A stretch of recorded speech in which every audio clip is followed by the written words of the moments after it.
जय महाकाल। तो आज हम जा रहे हैं काल भैरव मंदिर।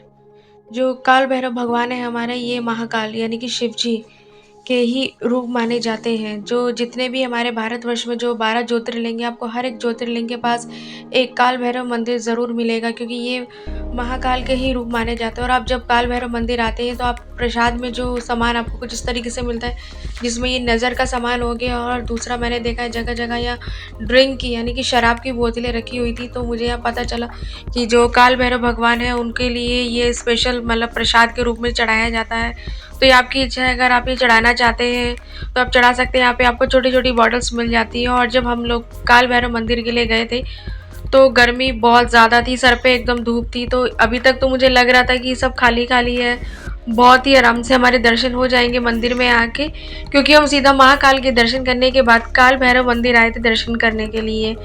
लेकिन जब जैसे जैसे हम लोग आगे बढ़ते गए तो लाइन इतनी ज़्यादा लंबी थी, और जो सेम बिल्कुल ओमकारेश्वर की तरह यहाँ पे सीन था कि घुमा घुमा के आप देख सकते हैं बैरिकेड्स लगाए हुए कि हौश पौश ना हो जाए, कुछ भी ना हो जाए, पब्लिक आसपास ना टकराए किसी से। तो इसलिए बैरिकेड्स लगा लगा के रास्ते रोके हुए थे। और सेम ओमकारेश्वर की तरह यहाँ भी जगह जगह पानी की बॉटल्स मिल रही थी, कुछ खाने को मिल रहा था कि अगर किसी को प्यास लगे गर्मी, क्योंकि गर्मी बहुत ज़्यादा थी और प्यास तो ज़रूर लगेगी यहाँ पब्लिक को।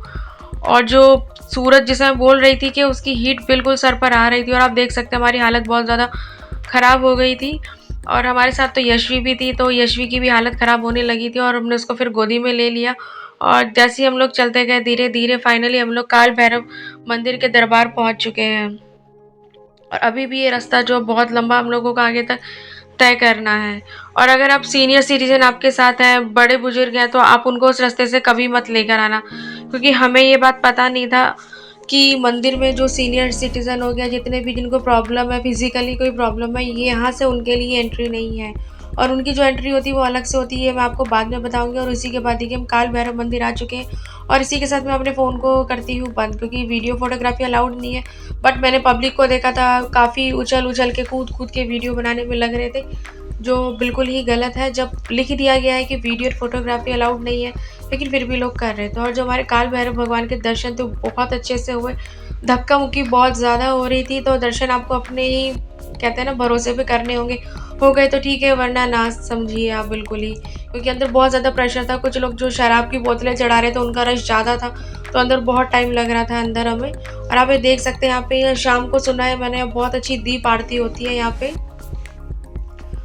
तो हम लोग अभी थक के बैठ चुके हैं, क्योंकि हम लोगों को अगेन यहाँ पे पूरा 1.5 से 2 घंटा लग गया है हमें लाइन के अंदर चल चल के। और गर्मी इतनी ज़्यादा थी कि हमारी हालत ख़राब हो गई थी। और हमारे दर्शन हो गए तो हम लोग बाहर आ गए।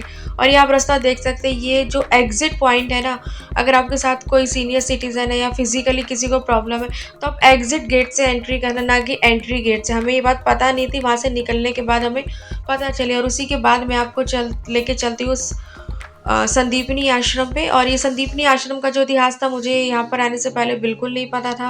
मुझे पहली बार पता चला कि उज्जैन में संदीपनी आश्रम है, जहाँ पर श्री कृष्ण, सुदामा और बलराम जी तीनों ने यहाँ पे शिक्षा ग्रहण की थी। यहीं पर ही उन्होंने अपनी जो जीवन काल में जो कहते हैं कि स्कूलिंग जो स्टार्ट होती है, विद्या का जो भी प्रोसेस था वो यहीं पर ही आके स्टार्ट हुआ था।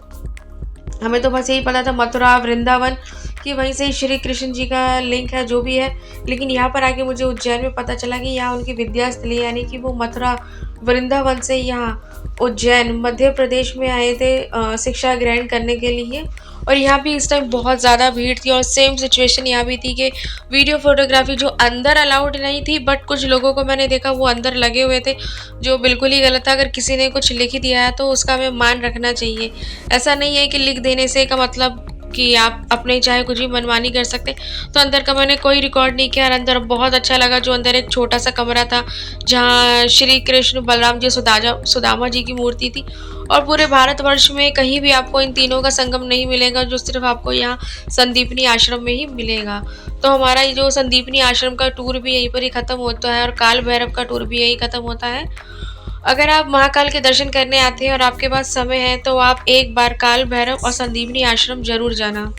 जब आप संदीपनी आश्रम आएंगे तो आपको यहाँ पे काफ़ी सारी जानकारी मिलेगी श्री कृष्ण भगवान के जीवन काल से रिलेटेड। तो मैं आपसे कहूँगी कि आप ज़रूर यहाँ पर एक बार विज़िट ज़रूर करना, बनता भी है। और इसी के साथ जो मेरा आज का ये जो टूर है वो यही ख़त्म होता है। जय महाकाल।